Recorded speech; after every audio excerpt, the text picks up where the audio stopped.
வணக்கம். நாம் இன்னைக்கு பார்க்க போறது என்னன்னா தொகை நிலைத்தொடர். ஏற்கனவே சென்ற வகுப்பில் தொகை நிலைத்தொடர் 6 வகைப்படும்னு பார்த்தோம். அதாவது வேற்றுமை தொகை, வினைத்தொகை, பண்புத்தொகை, உவமை தொகை, உண்மை தொகை, அன்மொழி தொகை என்று 6 வகைப்படும்னு பார்த்தோம் இல்லையா? இப்போ வேற்றுமை தொகையும் வினைத்தொகையும் நம்ம பார்த்துட்டோம். இன்றைய வகுப்பில் பண்பு தொகைனா என்ன அப்படிங்கிறத பார்க்க போறோம். பண்பு பெயருக்கும், பண்பு பெயர் உங்களுக்கு தெரியும், ஒரு சொல் ஒரு பொருளினுடைய பன்மை குணத்தை இயல்பை உணர்த்துகின்ற சொற்கள் தான் பண்பு பெயர். இந்த பண்பு பெயருக்கும் பண்பு பெயரை தழுவி நிற்கும் பெயர் சொல்லுக்கும் இடையில் மை என்ற விகுதியும் ஆகிய ஆன என்ற பண்பு உருவுகளும் மறைந்து வந்தால் அது பண்பு தொகை.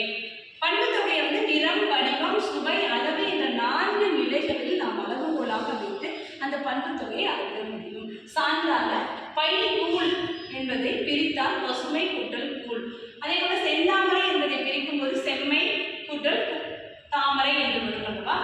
பசுமை செம்மை என்பது எதை குறிக்கிறது என்றால் அந்த பொருளுடைய நிறத்தை குறிக்கிறது. அதே போல வட்ட பலகை, வட்ட நிலா இது எதை குறிக்கிறது என்றால் அதனுடைய வடிவம், வட்டம், சதுரம் இதெல்லாம் வடிவத்தை குறிக்கிறது. வட்ட பலகை என்று பிரிக்கும் பொழுது வட்டம் என்பது அதனுடைய வடிவத்தை குறிக்கிறது. இது வடிவம் குறித்த பண்பு தொகை. அடுத்தது இனிச்சாறு, இன்சொல் என்று பிரிக்கும் பொழுது இனிமை கூட்டல் சாறு, இனிமை கூட்டல் சொல் என்று பிரிப்போம்.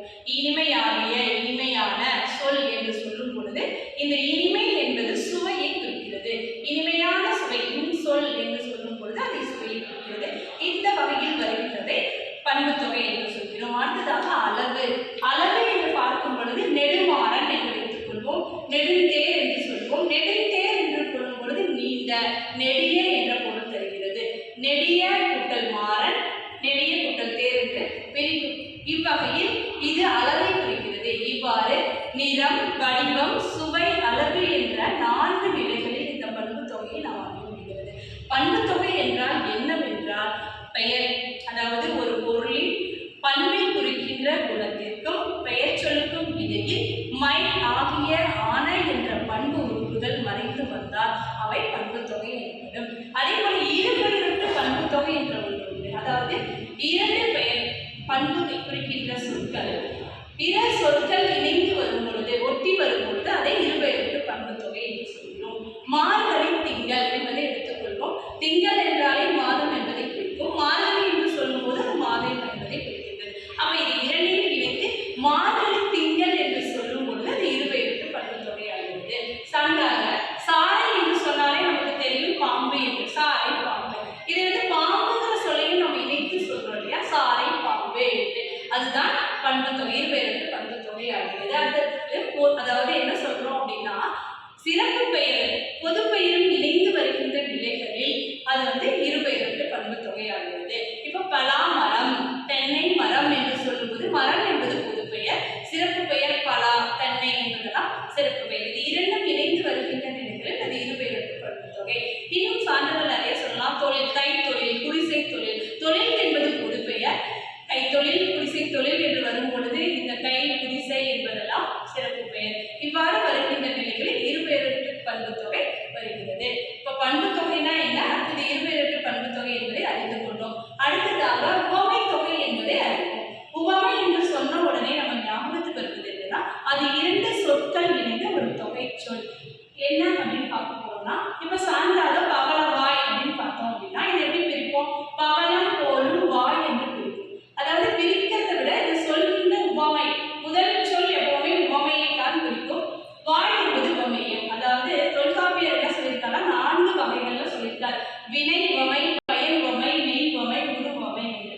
அதாவது உவமையிலே இந்த வகைகளில் நாம் அறிய முடியும் என்பது தொல்காப்பியருடைய கூற்றாக அமைகிறது.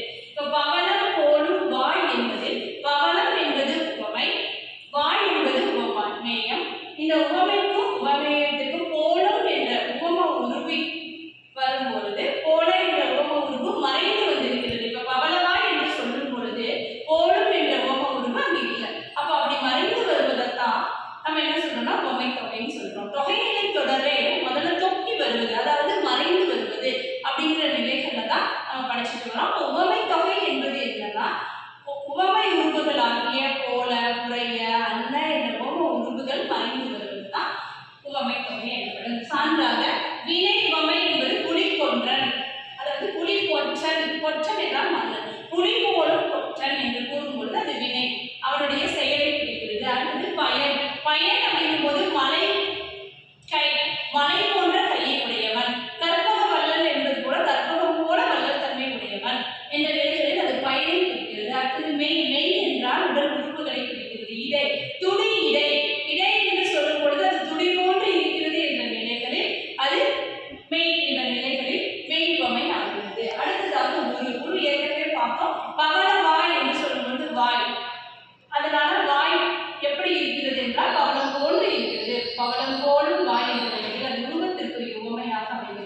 இவ்வாறு உவமை தொகை வினை பயன் மெய் உரு என்ற 4 வகைகளில் அமைவதாக நாம் பார்க்கிறோம். உவமைக்கும் உவமேயத்திற்கும் இடையே உவம உருவுகள் மறைந்து வருவது உவமை தொகை எனப்படும். இன்று நாம் பண்பு தொகையும் உவமை தொகையும் பார்த்தோம். அடுத்த வகுப்பில் உம்மை தொகையையும் அன்மனை தொகையையும் பார்ப்போம். நன்றி, வணக்கம்.